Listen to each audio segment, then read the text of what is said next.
Welcome back, audience. Let's talk some more, or rather, I'll talk, you listen.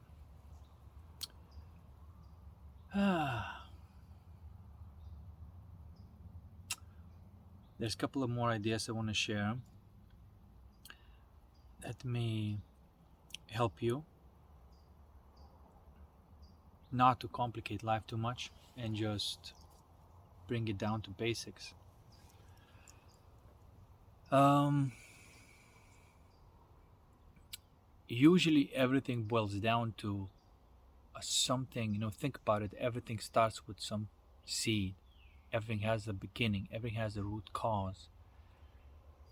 Why not live life by finding that seed and addressing that and letting everything else fall into place automatically?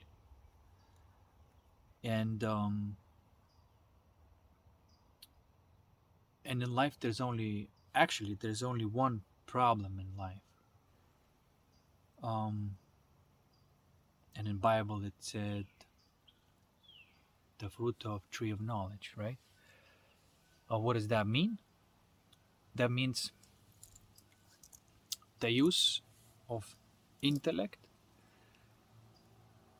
in order to resolve emotional state. That's pretty much, you use the intellect in order to resolve the emotional state.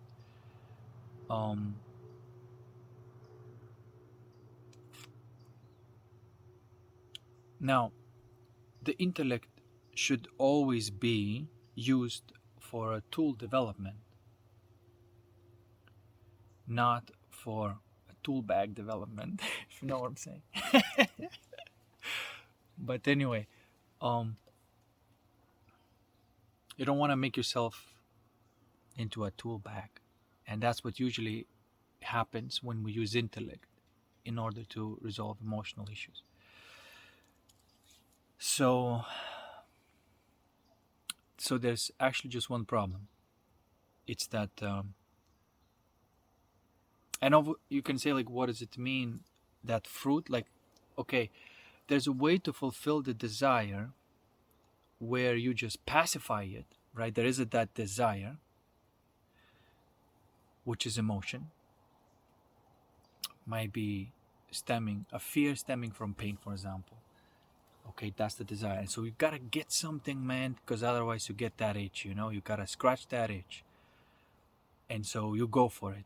And so then you use your intellect. Okay, how the fuck am I gonna scratch that itch? And you figure all the ways you can do that. Maybe you can take this, maybe you can go there, maybe you can be with this person, or whatever kind of scratches your itch.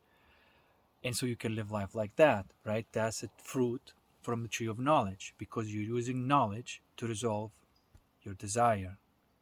Okay? And so it's usually some sort of external thing. There's nothing wrong with the desire itself. It's how you go about it. So if you use knowledge, use intellect to figure out of how to do it, you're gonna, find the ways of how to connect those dots.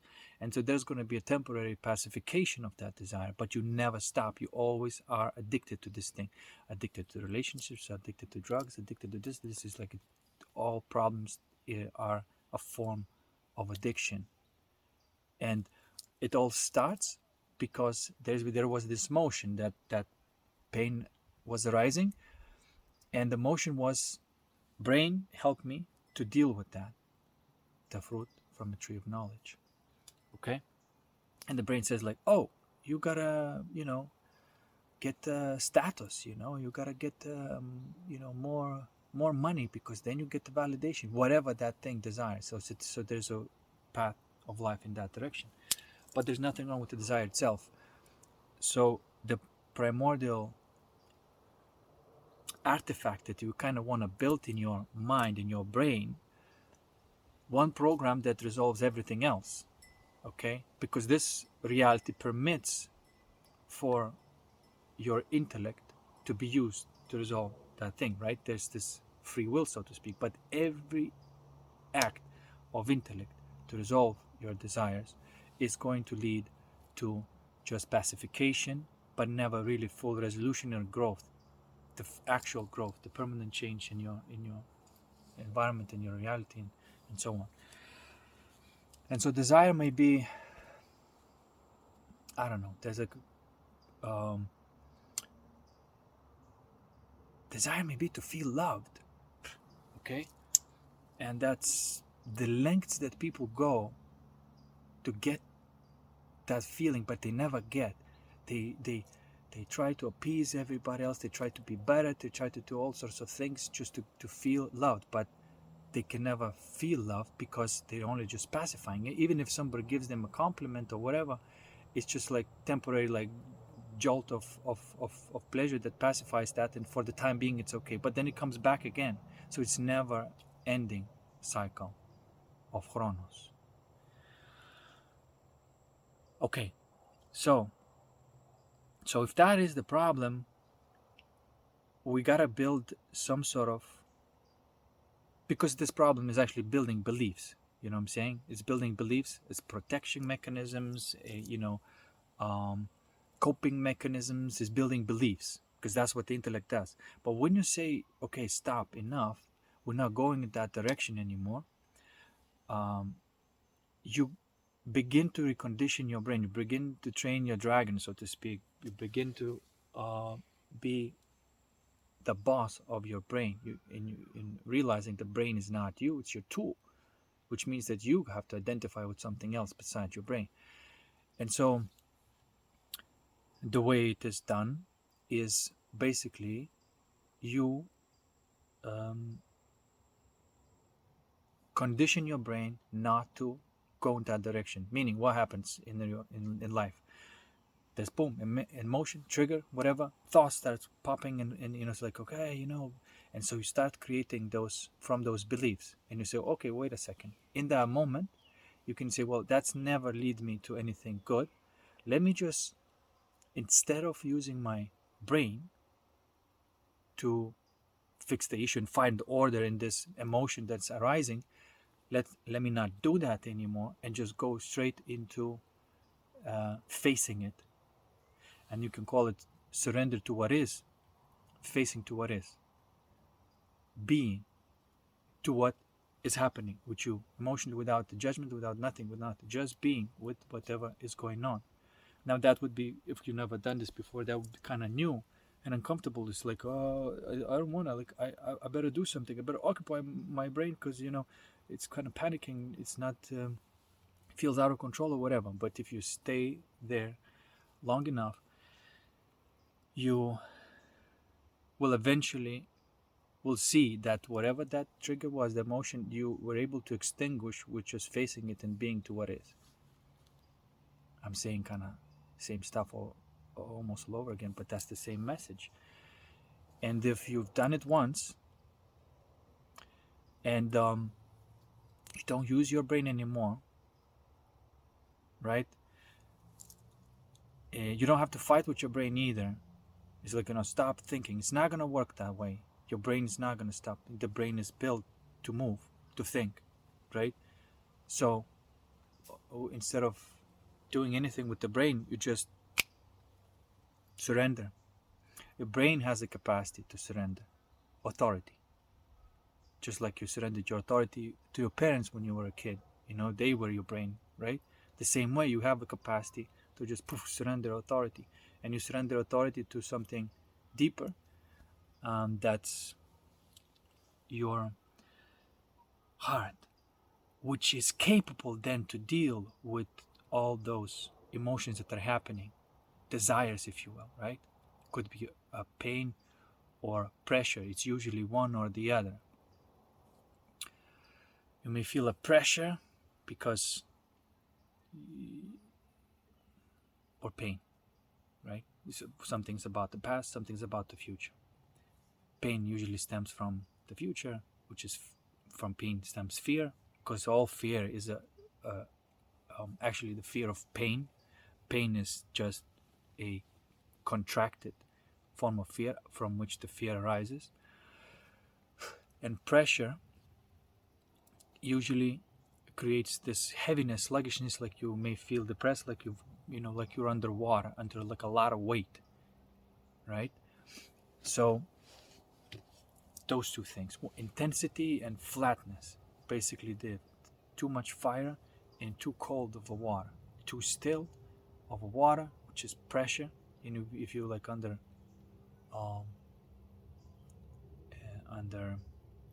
deep in the water, you feel pressure. So you may sometimes feel like you're deep underwater. And during like depression, that would be, you feel like deep you're underwater. But if you stay with that without letting it crush you, basically you use fire for the ice, and then if you are actually have that pain or that fear, you use water. And so what does that mean? It means peace and stillness. You give space to that passion, that desire that wants something, and you extinguish it like that. But when you extinguish it, you're actually receiving what that external thing would bring you. If it brings you pleasure, that thing starts feeling pleasurable. Okay? So now you have actually for the first time lived in the correct way. Okay? Now that you feel that joy, pleasure, whatever that may be from that desire, without needing to take something or to do something, externally, now you have that, all that energy inside of you. Now you want to express that energy, not because you need to pacify that thing, but because you got this extra energy and you want to do something with it. So you may even end up doing the exact same thing. Like, for example, at first you needed to smoke weed because you got a jitters or whatever. But if you stay with it, transmute it, find whatever that peace that weed would have brought you, you find it naturally behind that, desire.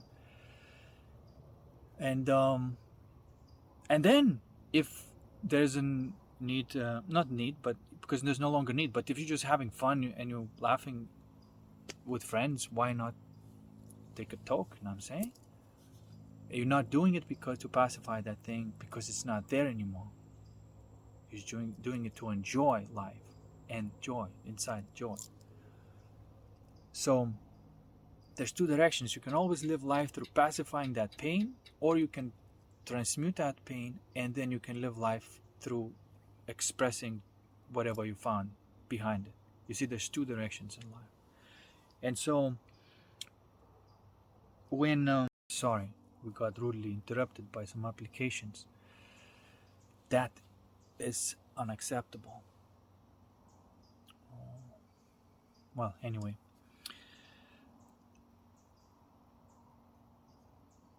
What were we talking about? Right. And so the best way to approach it is like the negative things that happen in your life, and you say, fuck, I didn't have any control. Like, who writes the story? So the negative things happen to you, and you think that, like, you've done something wrong, and so then you have a guilt or blame. But the thing is, anything that negative happens to you, it's not your fault. Okay? Because if you would have been able to do something about it, you wouldn't have done it. So it's not your fault. It's in a way that you kind of ask for these negative experiences in order for you to experience a negative experience, in order to find out what you really, really want and transmute that into create a positive one. Which brings that there's nothing in life that happens to you is your fault in terms of negative experience. It's not your fault. But whatever you're going to create for yourself in the future is your responsibility. If something repeatedly happens to you in your life, that's not your fault. But if you don't take responsibility, it's going to keep on happening. And the responsibility is to respond to that thing that's asking for your attention. It's not saying, give me some drugs, It's not give me some,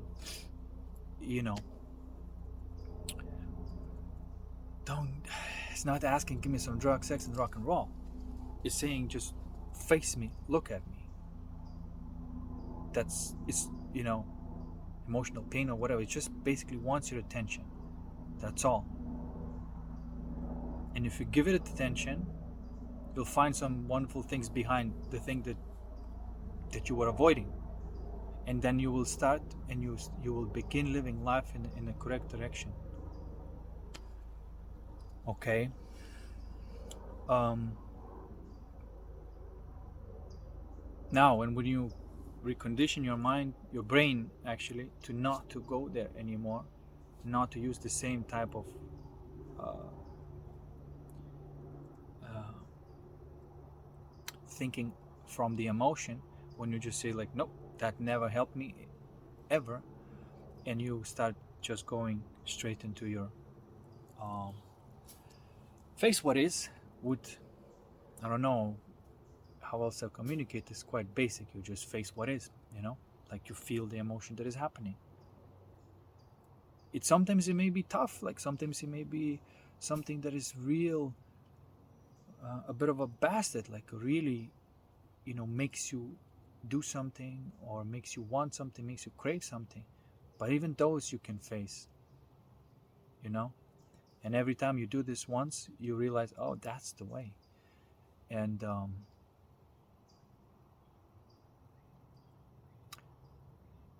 you don't go back. Okay, so that's the little nugget that can help you. And especially when a lot of things are happening, and you're like, your intellect doesn't handle that anymore. Instead of, before you break down, just face what is. That's the feminine principle. The first thing you gotta use the feminine principle is being with whatever it is. And everything that's happened throughout the day, you gotta just be with it. Don't try to control it, because you can't control it. I mean, you can speak, you can communicate, you can do things, but whatever happens after that, it's out of your control. Because if you force it, now you are, creating that friction. But the masculine principle is becoming. Now that you can be with whatever it is, you start from there. Now that you brought yourself to the compassion, now from there you go into passion. And that passion is going to be positive, because if you go into passion right away, it's basically saying yes to what you don't want. You're adding a fire to what you don't want. But if you zero yourself out first, if you want to change anything, first you have to be totally at peace with it. And then you reimagine. Then you can,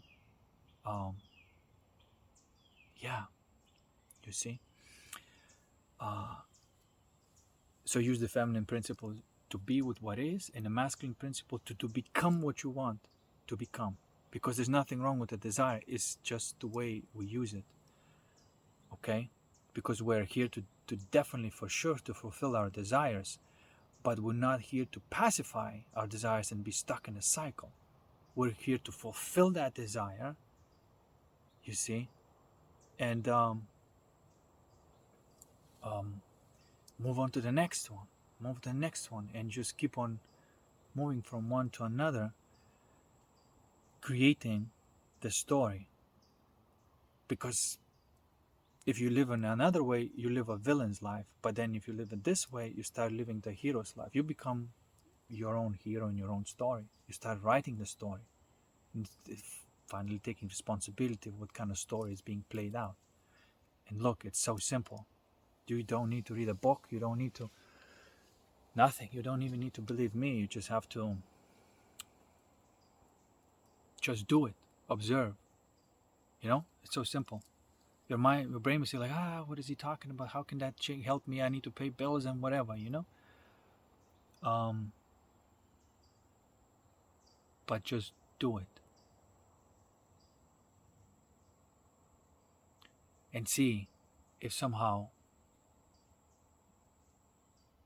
those bills don't get paid much easier, or disappear completely.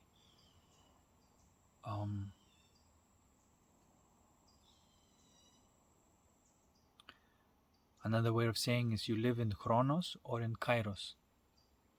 And that's the way you get out of the Chronos, man. There's that thing that you gotta stop motion with your brain.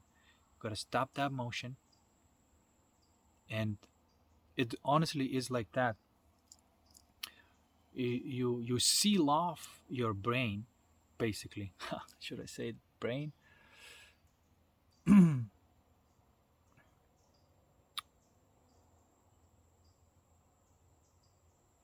There is a certain type of action that you do, and you can call it sealing off your brain, basically passing no authority, and it's opening your heart and closing your mind.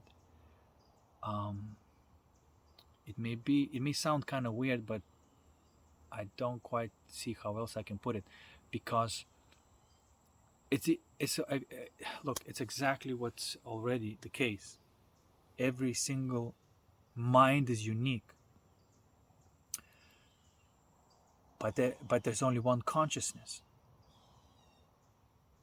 folded in a different ways. So you cannot be somebody else that you're not. You cannot belong to crowds. You cannot, be in a hive mind. Your mind must be individual. However, your heart must be one with everything, because it already is. You see? So a lot of times when people give this advice, oh, we're one with everything, and then you try to apply it with the mind and it doesn't work, it will never work, because your mind is always separate. So you have to be totally fine to be your individual and separate at the same time, and the heart one with everything, with everyone. And so this process that you stop using your mind, right? Because guess what? If you use your brain, to figure out of how to live with that pain inside of you, guess what? It's the exact same fucking thing that everybody else is doing. You are in that. You're not individual. You're in a hive mind. But if you stop that action, then you unplug. Now your mind is individual. You are actually unique. You're becoming unique. But at the same time, because you're facing all these emotions and you transmuting them, that is opening your heart. And every time you meet somebody and they trigger you in a certain way, you don't listen to what they say with your mind, because then they will say like, oh, you're this or you're that, and then you believe it, and then uh, implants the belief, the negative belief, for somebody else. So you close that off. It doesn't matter what they say, but you open the heart, meaning that you can listen to somebody with your heart open and with your mind closed. And even if they're like super negative towards you, you can still listen them out. And so the benefit of listening out is because in the real time there's a negative emotion, kind of arising inside of you, but in the real time you're sitting with it.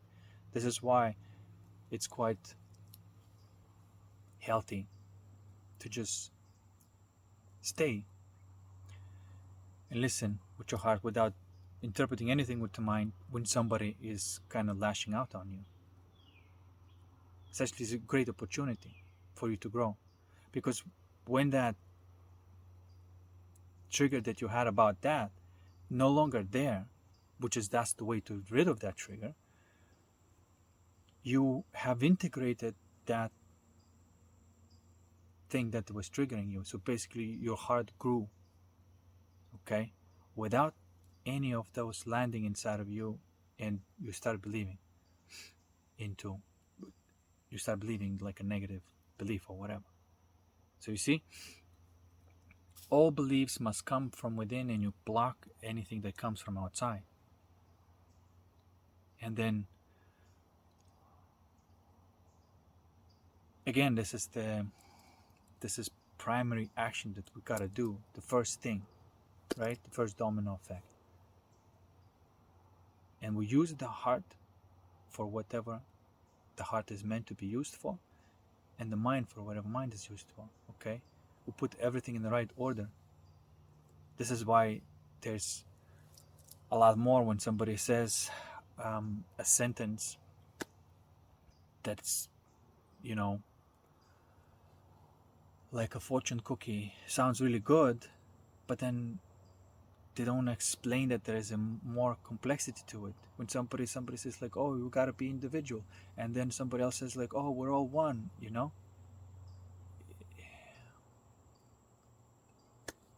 there's always, every advice is a double-edged sword. There's got to be both sides. You got to, every advice that you give, you got to tell both sides.